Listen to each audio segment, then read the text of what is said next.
Hello friends. तो friends, अक्सर हम यही सुनते हैं कि सपनों को पूरा करने के लिए कड़ी मेहनत की ज़रूरत होती है, लेकिन अगर यही सवाल हमें गलत रास्ते की ओर ले जाए तो इसका अंजाम भी बुरा ही होता है। तो आज हम आपको एक ऐसी ही दिल दहला देने वाली सच्ची घटना के बारे में बताने जा रहे हैं। इसे अंजाम दिया था एक ऐसे मास्टरमाइंड शख्स ने जिसका सपना था रातों रात ही अमीर हो जाने का। तारीख थी 19 जून 2011। इंदौर शहर बोस इलाका श्रीनगर, जहां पर एक ही परिवार में रहने वाली 3 महिलाओं की हत्या बड़ी ही बेरहमी से कर दी गई थी। ये एक ऐसी घटना थी जिसे rarest of the rare case का नाम दिया गया था। इसके साथ ही देश का एक ऐसा केस यह बन गया जिसने पहली बार किसी महिला को धारा 302 के तहत दोषी ठहराया गया और उसे फांसी की सजा भी सुनाई गई थी। साथ ही केस में एक के बाद एक ऐसे कई खुलासे हुए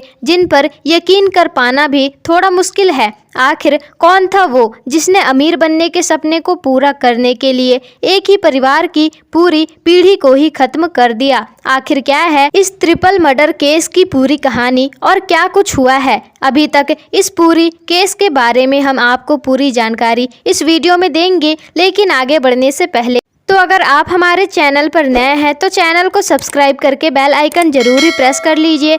तो चलिए कहानी में आगे बढ़ते हैं। तो दोस्तों, इंदौर शहर में आई 42 साल की मेघा देशपांडे, यह एक वर्किंग वूमेन थी और वो एक MLM में काम करती थी। आपने MLM बिजनेस के बारे में तो सुना ही होगा, जिसे बहुत सारी कंपनीज मेंबर बनाती है और जितने मेंबर्स उसमें जोड़ते हैं उतनी ही कमाई उसमें होती है। तो ऐसा हो सकता है कि मेघा ने बिजनेस के जरिए काफी ज्यादा पैसे कमाए होंगे। मेघा इंदौर के इसी घर में अपनी 21 साल की बेटी अश्लेषा और अपनी 70 साल की मां रोहिणी के साथ ही रहती थी। मेघा के पति बैंक में एक मैनेजर थे और वो दूसरे शहर में रहते थे। मेघा देशपांडे का परिवार कुछ समय पहले ही यहाँ इस शहर में आए हैं और वो हंसी खुशी यहाँ रह रहे थे। इसके साथ ही मेघा को कीमती ज्वेलरी पहनने का बहुत ही शौक था, इसलिए वो अक्सर जब भी बाहर जाती थी तो वो अपने गहनों को पहनकर ही बाहर निकलती थी।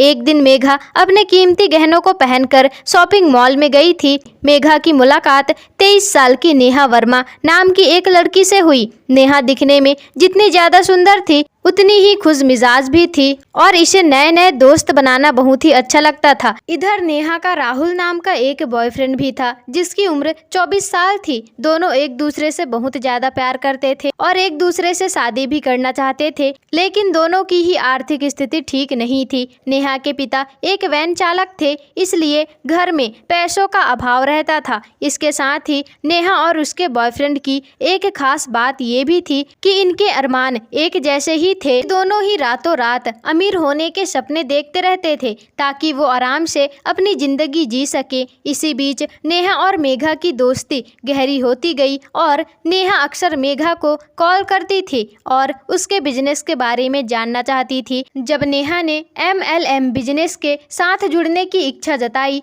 13 जून 2011 को मेघा को कॉल करके MLM बिजनेस के साथ जुड़ने को कहती है। इसके बाद नेहा मेघा के घर पहुंचती है और कुछ समय बाद वापस चली जाती है। इसके बाद दोपहर तक मेघा के घर पर सन्नाटा छाया रहता है। ना तो घर पर कोई दिखाई दे रहा था और ना ही किसी की आवाज़ आ रही थी। तभी एक महिला जो कि मेघा देशपांडे के फ्लैट के पास ही रहती थी, वो उनके घर के आगे से गुजर रही थी। तो उसने देखा कि मेघा देशपांडे का घर बंद था और आसपास खून के धब्बों से पैरों के निशान बने हुए थे। ये देखकर वो घबरा गई और उसने मकान मालिक को बुलाया। मकान मालिक भी तुरंत वहां पहुंच गया और इसके बाद उन्होंने मेघा देशपांडे को आवाज़ लगाई। काफ़ी देर तक आवाज़ लगाने के बाद भी ना तो घर से कोई बाहर आया और ना ही किसी ने आवाज़ दी। इसके बाद फिर मकान मालिक ने घर के खिड़की से अंदर झांकने की कोशिश की। अंदर झांकते ही उनकी जोर से चीखें निकली, क्योंकि घर के अंदर का नज़ारा बहुत ही खौफनाक और भयावह था। उन्होंने देखा कि घर के अंदर एक नहीं दो नहीं बल्कि तीन तीन लाशें पड़ी हुई है। ये लाशें किसी और की नहीं बल्कि मेघा, उसकी बेटी अश्लेषा और मेघा की मां रोहिणी की ही थी। ये देखते ही मकान मालिक ने तुरंत ही पुलिस को इसकी जानकारी दे दी और खबर मिलते ही पुलिस भी वहां मौके पर ही पहुंच गई। धीरे धीरे लोगों को इस घटना की खबर मिली तो उनके घर के बाहर भीड़ जमा होनी शुरू हो गई। इसी बीच पुलिस जब घर के अंदर गई तो उनका दिल पसीज गया, क्योंकि एक ही परिवार की 3 महिलाओं की हत्या की गई थी, जिसमें माँ, बेटी और नानी शामिल थे। वहीं इस केस में सबसे बड़ा क्लू पुलिस के हाथ लगा। दरअसल पुलिस वालों को हत्या वाली जगह से 2 बुलेट सेल मिले। इसके बाद पुलिस ने जांच पड़ताल करनी शुरू कर दी, जिसके बाद उन्हें पता चला कि मेघा देशपांडे की हत्या उनके सर पर गोली लगने की वजह से हुई है। लेकिन मेघा के सर पर तो एक ही गोली लगी थी, दूसरी गोली किस पर चलाई गई थी ये देखने के लिए पोस्टमार्टम के लिए भेज दिया गया लाशों को। और जब पोस्टमार्टम की रिपोर्ट आई तो ये पता चला कि मेघा देशपांडे की बेटी और मां की हत्या चाकू से 1 या 2 बार वार नहीं किया गया था, बल्कि कई बार चाकू से गोद गोद कर बेरहमी से उनकी हत्या की गई थी। अब पुलिस के सामने ये सवाल खड़ा हुआ था कि आखिर दूसरी गोली किस पर चलाई गई थी। और जब मेघा देशपांडे की परिवार की हत्या की खबर लोगों तक पहुंची तो उनके भी रोंगटे खड़े हो गए और वे जल्द से जल्द केस को सुलझाने और आरोपियों को पकड़ने की मांग करने लग गए। और लोगों के बढ़ते दबाव के कारण पुलिस इस केस को जल्द से जल्द सुलझाने का दबाव पुलिस के ऊपर बढ़ गया और इसके बाद पुलिस भी हत्यारों को ढूंढने की कोशिश में जुट गई, लेकिन कहीं से कोई भी और क्लू पुलिस को मिल ही नहीं रहा था। जब पुलिस ने हत्या वाली जगह पर खून के धब्बों की जांच करवाई तो पता चला कि इन तीनों महिलाओं के खून के धब्बों के अलावा साथ ही वहां पर एक और शख्स का खून भी गिरा हुआ था। इसके बाद पुलिस को इस बात का यकीन तो हो गया था कि खून के धब्बे जरूर खूनी के ही हो सकते हैं। इसके लिए वो पास के ही अस्पताल में जाकर जांच करना शुरू कर देते हैं कि हाल ही में किसी ने गोली लगने का इलाज करवाया है कि नहीं। एक तरफ पुलिस सबूत जुटाने में लगी हुई थी, वहीं दूसरी ओर इस केस को लेकर पुलिस ने लूट और हत्या का मुकदमा दर्ज किया और अब जल्दी से आरोपियों की तलाश शुरू कर दी। पुलिस ने कॉल डिटेल्स निकलवानी शुरू कर दिया तो ये पता चला कि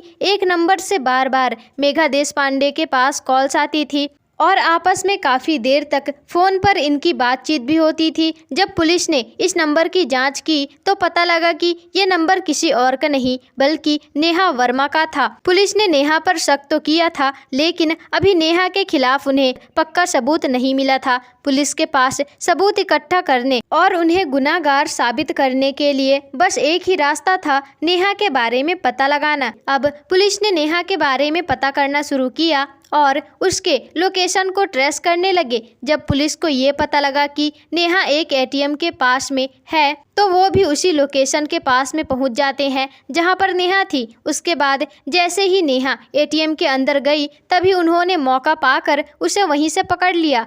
पुलिस नेहा को हिरासत में लेने के बाद उससे पूछताछ किए, लेकिन उसने कुछ भी नहीं बताया। इधर पुलिस ने एक ऐसे शख्स को पकड़ा जिसने हत्या वाले दिन एक झूठी एफआईआर दर्ज करवाई थी और वे शहर के एक हॉस्पिटल में अपना इलाज करवाया था। और जब इस शख्स के बारे में छानबीन हुई तो पता चला कि ये और कोई नहीं बल्कि नेहा का प्रेमी राहुल था और इसके पैरों में गोली लगी हुई थी। पुलिस का शक यकीन में तब बदला जब उन्हें पता चला कि देशपांडे परिवार के घर पर तो खून जो मिला हुआ था वो राहुल का था। इसके बाद पुलिस ने सख्ती से पूछताछ करनी शुरू कर दी और फिर दोनों ने अपने गुनाह कबूल कर लिए। दोनों से पूछताछ करने के बाद नेहा ने बताया कि उसकी मुलाकात मेघा से मॉल में हुई थी, क्योंकि मेघा दिखने में काफ़ी अच्छी और अमीर घर की नज़र आ रही थी। मेघा ने हाथ में और गले में सोने की कीमती जेवरात पहने रखे हुए थे और नेहा ने जब मेघा के शरीर पर इतने सारे कीमती जेवर देखे तो वह हैरान हो गई। तभी नेहा के दिमाग में मेघा देशपांडे के करीब जाने और उससे दोस्ती करने का ख्याल आया और वो मेघा से बातचीत करने के लिए जानबूझकर उससे जा टकराई। मेघा के हाथ में जो सामान था जो कि उसके टकराने के बाद वह नीचे गिर गया था नेहा ने जल्दी से सॉरी आंटी कहा और फिर सामान को उठाने लगी और मेघा की मदद करने लगी। इसी बीच उसे अच्छा मौका मिला मेघा से बात करने का। धीरे धीरे नेहा ने मेघा के साथ बात बढ़ाई ताकि वो उसके करीब जा सके। इस दौरान उसने मेघा से खूब बातें की। मेघा को देखते ही उसके मन में ख्याल आया रातों रात अमीर बनने का और उसने मेघा को देखते ही उसे लूटने की साजिश रची और उसे अपने जाल में फंसा लिया। इसके बाद नेहा ने अपने इस प्लान में अपने बॉयफ्रेंड राहुल को भी शामिल किया और उसने राहुल को बताया कि उसकी एक ऐसी महिला से बातचीत होती है जो बहुत ही रईस घर की है। उसके घर पर केवल महिलाएं ही महिलाएं रहती हैं। मेरी उनके साथ काफ़ी अच्छी बातचीत भी है। ये सुनकर राहुल के दिमाग में भी यही ख्याल आया कि ये तो अच्छा मौका है कि घर में कोई आदमी भी नहीं है, सिर्फ महिलाएं ही रहती हैं, तो क्यों न लूटपाट किया जाए ताकि उनकी आर्थिक तंगी सुधारी जा सके और शादी के बाद आराम से वे रह सकें। उन्हें ज़्यादा मेहनत करने की ज़रूरत भी नहीं पड़ेगी। और इसके बाद राहुल साजिश की तैयारी करने लगा और वे मन ही मन मेघा के घर में लूटपाट करने की योजना बनाने लगा और उसे लग रहा था कि लूटपाट के लिए उनकी हत्या वह कर देगा ताकि कोई उनके खिलाफ बोल ना पाए। लेकिन उनके पास मेघा को मारने के लिए पिस्तौल नहीं थी। इसके लिए राहुल ने सहारा लिया मनोज का, क्योंकि उसके पास एक पिस्तौल थी। मनोज राहुल का दोस्त था और वो उम्र में नेहा और राहुल से काफ़ी ज़्यादा बड़ा भी था। और अब वो दिन भी आ गया जिस दिन नेहा और उसके प्रेमी ने इस घटना को अंजाम देना था। मेघा के घर में उसके अलावा उसकी माँ और उसकी एक बेटी ही थी। घटना वाले दिन नेहा ने एक मल्टी लेवल मार्केट के जरिए एक बहाना बनाया ताकि वो मेघा के घर जा सके काम के सिलसिले में। नेहा मेघा के घर पहुंची। वो मेघा से लेकर कंपनी का फॉर्म भरने लगी, लेकिन उसे भरना ऐसे है, इसके लिए उसने मेघा से कहा कि पास में ही उसका दोस्त रहता है और उसे यहाँ बुलाकर इस फॉर्म को भरने में उसकी मदद लेना चाहती है। इसके बाद नेहा ने फ़ोन करके उन्हें बुलाया और प्लान के मुताबिक राहुल और मनोज भी मेघा के घर में घुस गए और घर में घुसते ही राहुल ने पिस्तौल दिखानी शुरू कर दी और फिर उसने बिना कुछ सोचे समझे ही मेघा पर बिल्कुल पास से ही गोली मार दी, जिससे कि उसकी मौके पर ही मौत हो गई। ये राहुल वही शख्स था जिसने मेघा पर सबसे पहले गोली चलाई थी। गोली की आवाज़ सुन करके